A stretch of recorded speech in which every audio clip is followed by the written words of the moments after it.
Assalamualaikum warahmatullahi wabarakatuh. Hai, perkenalkan nama saya Salsabila Suci Cayati. Saya di sini akan memaparkan bagian materi mengenai pengertian belajar. Apa sih belajar itu, teman-teman? Mungkin sebagian orang berpikir bahwa belajar itu hanya mengenai membaca, menulis, atau berhitung saja. Tetapi tidak hanya itu, teman-teman. Jadi di sini pengertian belajar merupakan perubahan yang relatif permanen dalam perilaku atau potensi sebagai hasil dari pengalaman atau latihan yang diperkuat. Nah, jadi belajar di sini merupakan akibat adanya interaksi antara stimulus dan respon. Ada beberapa ahli yang mengemukakan tentang pengertian belajar, teman-teman. Salah satunya adalah Witterington dalam bukunya yang berjudul Educational Psychology mengemukakan bahwa belajar adalah suatu perubahan di dalam kepribadian yang menyatakan diri sebagai hasil suatu pola baru daripada reaksi yang berupa kecakapan, sikap, kebiasaan, kepandaian, atau suatu pengertian. Nah, jadi dapat disimpulkan bahwa belajar itu membawa perubahan baik aktual maupun potensial. Lalu yang kedua, perubahan itu didapatkan dari kecakapan baru. Dan yang ketiga, perubahan itu terjadi karena usaha. Jadi dalam belajar yang paling penting adalah input yang berupa stimulus dan output yang berupa respon. Ada beberapa faktor yang mempengaruhi proses belajar. Ada dua. Yang pertama ada faktor intern atau di dalam, dan yang kedua ada faktor ekstern atau di luar. Nah, yang pertama dulu, faktor intern yang ada di dalam. Contohnya yaitu fisiologi dan psikologi. Fisiologi dibagi menjadi dua, yaitu fisik dan panca indera. Kenapa kondisi fisik menjadi faktor? Karena nutrisi yang cukup sangat menentukan berjalannya proses belajar. Terus kondisi panca indera itu dilakukan penjagaan dengan cara pemeriksaan dokter secara periodik. Misalnya penyediaan alat yang memenuhi persyaratan. Nah, terus yang kedua ada psikologi. Di psikologi di sini yaitu ada bakat, minat, kecerdasan, motivasi, dan kemampuan kognitif. Terus ada faktor ekstern atau di luar, yaitu ada lingkungan dan instrumental. Nah, di dalam lingkungan ini ada faktor lagi, yaitu alam dan sosial. Nah, kalau dari alam, contohnya yaitu keadaan udara, suhu udara, dan cuaca. Kalau dari sosial, yaitu suasana, teman-teman.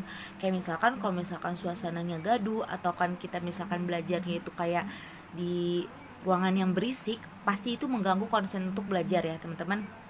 Kenyamanan mengganggu sekali. Yang kedua yaitu ada instrumental. Kalau instrumental di sini itu ada kurikulum atau bahan pelajaran, kemudian guru, pengajar pasti berpengaruh banget ya buat proses belajar.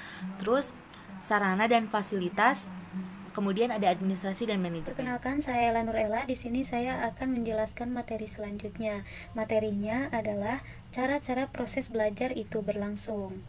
Untuk mendapatkan hasil yang maksimal dalam proses pembelajaran, tentu mempunyai urutan langkah-langkah untuk mempermudah proses belajar sesuai dengan perkembangan anak. Nah, langkah-langkah tersebut diantaranya adalah, yang pertama, belajar dan kematangan. Kematangan adalah suatu proses pertumbuhan organ-organ yang mana telah mencapai kesanggupan untuk menjalankan fungsinya masing-masing. Nah, sedangkan belajar membutuhkan kegiatan yang kita sadari. Yang kedua adalah belajar dan penyesuaian diri. Dalam hal ini terdapat dua penyesuaian diri, diantaranya penyesuaian diri autoplastis, atau seseorang mengubah dirinya disesuaikan dengan lingkungan. Selanjutnya, penyesuaian diri alloplastis, atau mengubah lingkungan atau dunia luar disesuaikan dengan kebutuhan dirinya. Dari dua jenis penyesuaian ini sangat berhubungan erat dengan belajar. Jadi, sama artinya dengan adanya simbiosis mutualisme antar keduanya. Yang ketiga adalah belajar dan bermain. Antara keduanya terdapat pula perbedaan. Menurut sifatnya, yaitu jika bermain hanya untuk kepuasan sesaat, sedangkan belajar mempunyai tujuan untuk masa depan. Yang keempat ada belajar dan menghafal. Menghafal dan mengingat ternyata bukan merupakan suatu proses menghafal. Hal ini dikarenakan dalam menghafal dan mengingat dalam menghafal dan mengingat saja tanpa kita mengerti apa maksud dan tujuan dari menghafal tersebut, maka kita akan mudah lupa dan tidak tahu manfaat apa yang akan kita dapatkan setelah kita hafal akan sesuatu tersebut. Selanjutnya adalah nomor 5, itu belajar dan latihan.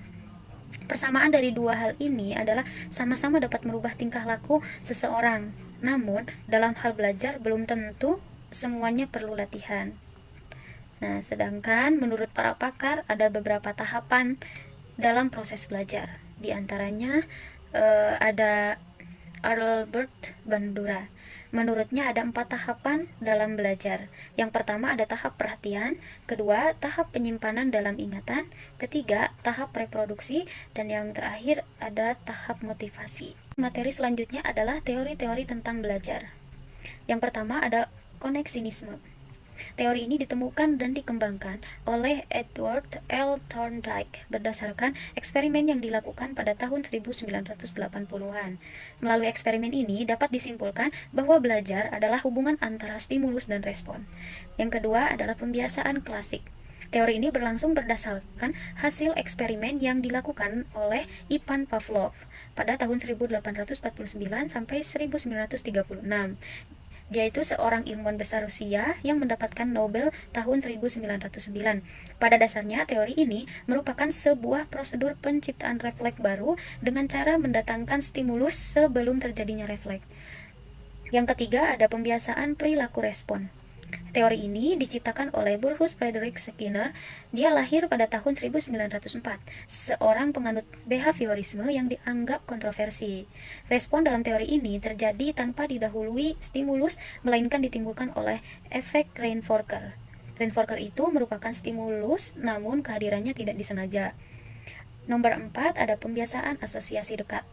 Teori ini mengasumsikan terjadinya peristiwa belajar berdasarkan kedekatan hubungan antara stimulus dan respons yang relevan. Nomor 5 ada teori kognitif. Teori ini adalah bagian penting dari sains kognitif yang memberi kontribusi sangat berarti dalam perkembangan psikologi belajar. Dan yang terakhir, nomor 6 itu teori belajar sosial. Tokoh utama teori ini adalah Albert Bandura. Menurutnya, tingkah laku manusia bukan sekedar refleks otomatis antara stimulus, melainkan akibat reaksi yang timbul dari hasil interaksi antara lingkungan dengan skema kognitif manusia itu sendiri. Saya dari PG PAUD semester 2. Gaya belajar atau learning style adalah suatu karakteristik kognitif, efektif, dan perilaku psikomotorik sebagai indikator yang bertindak relatif stabil untuk pembelajaran, merasa saling berhubungan, dan beraksi terhadap lingkungan belajar. Gaya belajar adalah cara yang lebih kita sukai dalam melakukan kegiatan berpikir, memproses, dan mengerti suatu informasi. Menurut modalitasnya, gaya belajar dapat dibedakan menjadi 3, yaitu gaya belajar visual, auditorial, dan kinestetik. Gaya belajar visual mengakses citra visual yang diciptakan maupun diingat, warna, hubungan ruang, potret, mental, dan gambar menonjolkan dalam modalitas ini.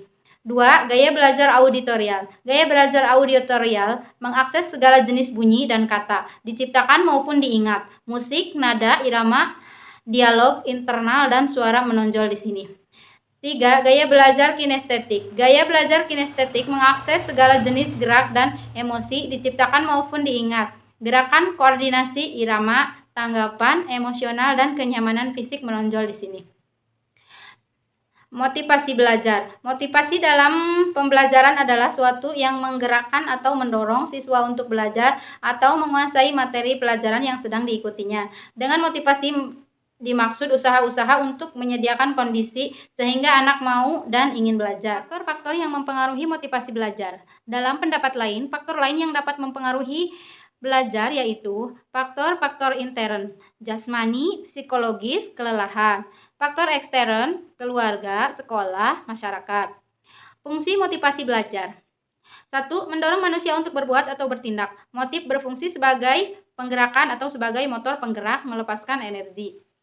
2. Menentukan arah perbuatan yaitu petunjuk suatu tujuan yang hendak dicapai. 3. Menyelesaikan perbuatan, yakni menentukan perbuatan-perbuatan apa yang akan dikerjakan yang serasi guna mencapai tujuan dengan menyisihkan perbuatan-perbuatan yang tidak bermanfaat bagi tujuan tersebut. Cara belajar yang baik dan efisien, menurut Rodolph Partner, ada 10 metode dalam belajar, yaitu 1. Metode keseluruhan pada bagian. 2. Metode keseluruhan lawan bagian. 3. Metode campuran. 4. Metode resitasi. 5. Jangka waktu belajar.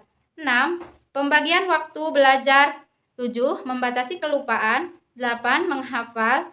9. Kecepatan belajar dalam menghubungkannya dengan ingatan. 10. Retroaktif inhibition. Terima kasih.